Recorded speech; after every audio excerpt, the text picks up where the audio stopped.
Lebaran sebentar lagi. Nah, bentar lagi udah mau lebaran nih. Jadi, apakah kamu mudik tahun ini apa enggak? Nah, kayaknya kalau Pekanbaru nih ya, kita kan syutingnya tuh udah di akhir-akhir Ramadan ya.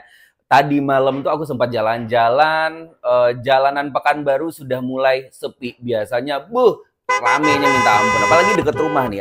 Kantor kami itu kebetulan di Simpang 3, luar biasa rame banget ya. Nggak bulan Ramadan aja tuh rame-rame, apalagi office hours, pergi kantor sama pulang kantor tuh rame banget.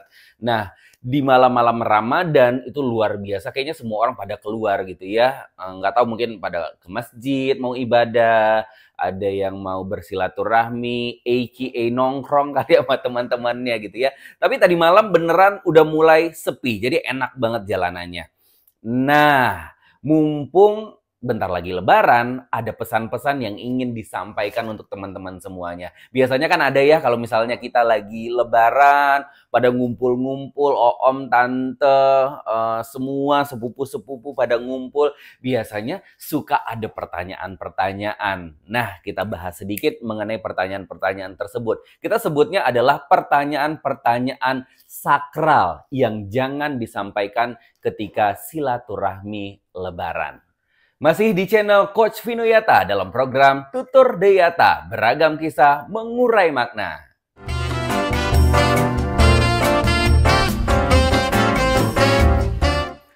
Baik, kita bakal bahas pertanyaan-pertanyaan sakral yang sering banget ditanyain oleh keluarga-keluarga ketika silaturahmi lebaran. Karena harusnya lebaran itu kan sesuatu yang lebih hangat ya. Kemudian kita ngumpul lagi, nostalgia, makan-makan enak, ada yang bagi-bagi THR. Harusnya penuh keagraban. Tapi kadang-kadang suasana keagraban itu tuh suka terganggu dengan pertanyaan-pertanyaan ini. Apa saja pertanyaannya? Kita mulai dari pertanyaan yang pertama. Pertanyaan yang pertama adalah bagi adik-adik yang masih kuliah, sudah masuk ke semester 8, udah mulai masuk tahun ke-5, tahun ke-6, ya kan? Mira udah tahun berapa, Mir? Tahun ke-4. Mungkin nanti pulang kampungnya sudah mulai ada pertanyaan-pertanyaan ini, gitu ya. Pertanyaannya adalah, kapan wisuda? Kenapa kok belum wisuda juga? Untuk teman-teman yang udah wisuda, pasti agak sedikit lega ya. Aduh, alhamdulillah tahun ini nggak ditanyain kapan wisuda gitu ya. Jangan bersenang hati dulu. Bisa jadi pertanyaan selanjutnya adalah, kok masih belum kerja nih? Ya kan? Kalau misalkan udah kerja, gajinya berapa? Nah, pertanyaan ini juga harusnya tidak ditanyakan ketika silaturahmi lagi rame-rame itu oleh keluarga. Ini yang sering nanya-nanya sih biasanya tante-tante ya. Tante-tante, mungkin beberapa om-om juga ada yang nanyain itu gitu ya. Om-om dan tante-tante. Ini om dan tante beneran ya. Bukan om dan tante yang lain. Kan sering ditanyain gitu ya. Kamu kan udah wisuda, kok gak kerja-kerja sih? Jangan milih-milih banget dong kerjaannya. Gitu kan ya. Atau, udah kerja nih sekarang, berapa gajinya? Hati-hati dengan pertanyaannya. Nggak semua orang juga nyaman dengan pertanyaan itu. Kita mulai dari pertanyaan, kok nggak kerja-kerja? Jangan milih-milih dong kerjaannya. Mungkin kita nggak pernah tahu mereka sudah lamar kemana-mana, sudah tes kemana-mana. Tapi memang sampai saat ini belum ada panggilan, belum ada yang cocok juga. Jadi nggak boleh ngejudge gitu. Mereka sendiri tuh mentalnya juga lagi nggak baik-baik saja nih. Mereka juga pengen kerja kok sebenarnya, tapi belum dapat aja, belum ada rezekinya di sana. Jadi harus saling menjaga. Begitu juga dengan berapa gaji. Ini sensitif banget loh. Apalagi kan di momen-momen Lebaran itu kan banyak yang banyak yang membangga-banggakan. Misalkan ada orang tua, anak saya kerjanya di sini nih, gajinya udah 2 digit. Anak saya kerja di sini gajinya 3 digit, 4 digit, bla bla bla bla bla gitu ya. Nah, untuk yang baru-baru kerja otomatis kan gajinya masih kecil dulu, nggak bisa langsung 2 digit, 3 digit dan lain sebagainya. Nah, kalau misalkan di tempat umum ditanyakan gajinya berapa, itu kan nggak enak ya. Cuman UMR. Itu kan jadi membuat suasana lebarannya kurang hangat aja. Jadi hati-hati dengan pertanyaan tersebut.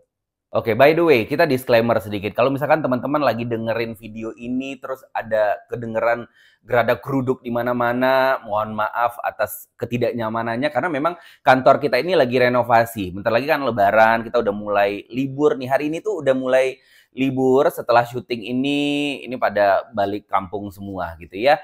Jadi memang atapnya lagi dibenerin, semuanya tukangnya lagi kerja gitu. Mohon pengertiannya. Kita masuk ke pertanyaan ketiga. Tapi kayaknya ya kalau kita pikir-pikir pertanyaan tersebut adalah rangkaian pertanyaan yang setiap tahunnya memang ditanyakan.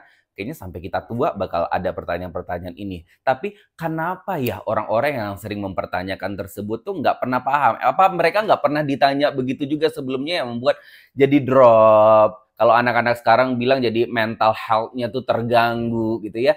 Setelah tamat kuliah alias wisuda, kemudian ditanyain pekerjaannya apa, gajinya apa, selanjutnya mulai ke pertanyaan yang ketiga nih, kapan nikah? Ini untuk teman-teman yang sudah mulai umurnya 25 ke atas atau bahkan yang sudah 30-an ke atas, pertanyaan ini tuh kadang-kadang nggak jadi lucu gitu. Kadang-kadang bisa bikin kita, duh males banget ngumpul deh, males banget pulang deh, karena bakal ditanyain ini gitu ya. Karena ada orang yang bisa ngejawab ya.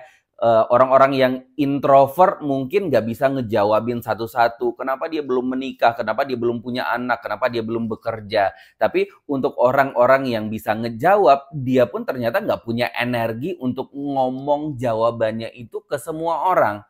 Iya kan? Makanya hindarilah pertanyaan-pertanyaan tersebut. Jangan sampai pertanyaan-pertanyaan yang kita sampaikan itu membuat orang lain jadi malas untuk ngumpul keluarga. Ketika keluarga datang mereka cuma di kamar atau bahkan jalan hangout dengan teman-temannya. Atau bahkan membuat orang tersebut ya malas mudik.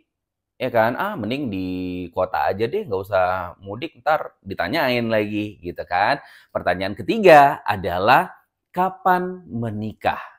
Karena teman-teman, we never know the reason why mereka memutuskan untuk belum menikah di usia tersebut. Bisa jadi ada orang yang udah mau, aku punya teman tuh ya, udah sempet priwet bagikan undangan, udah mau nikah sampai 2 kali, 3 kali, tiga-tiganya gagal. Bayangkan kalau orang tersebut tuh dikumpul keluarga masih ditanyain, ah kok nggak jadi nikah-nikah nih, gimana nih ya? Emosi ya, bisa bikin emosi. Bisa jadi emang udah usaha belum dapat aja jodohnya. Ada juga orang yang ngerasa, kayaknya aku masih belum mapan deh, dikit lagi deh. Harus, lebih yakin dulu dengan perekonomiannya baru memutuskan untuk menikah. Jadi banyak banget alasannya yang nggak bisa kita jelasin satu persatu.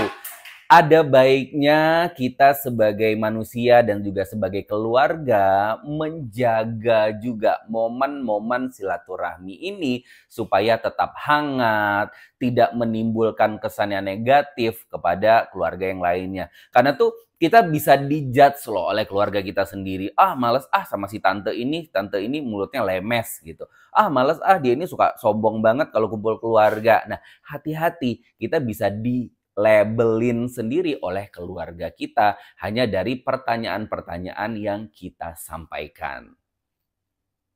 Pertanyaan yang keempat adalah, sudah wisuda, sudah punya pekerjaan, sudah menikah, tapi belum punya anak. Ini bikin gedek juga nih pertanyaannya. Kok belum punya anak juga? Kamu nunda-nunda ya? Atau kapan nih punya anak? Nah, aku juga pernah dengerin langsung ya ada pertanyaan kepada ada keluarga yang sudah bertahun-tahun tidak punya anak, terus ada yang nanyain gini, katanya, "Oh, kenapa nih? Coba tanyain sama si tante ini, sama si om ini, kenapa belum punya anak juga? Mau diajarin caranya gimana?" Waduh, ini pertanyaannya luar biasa. Kadang-kadang tuh, apakah mereka nggak punya empati? Apa mereka nggak mikir bagaimana perasaan orang lain gitu ya? Kadang-kadang pengen ngejawab, "Nggak usah diajarin, gayanya kami lebih variatif."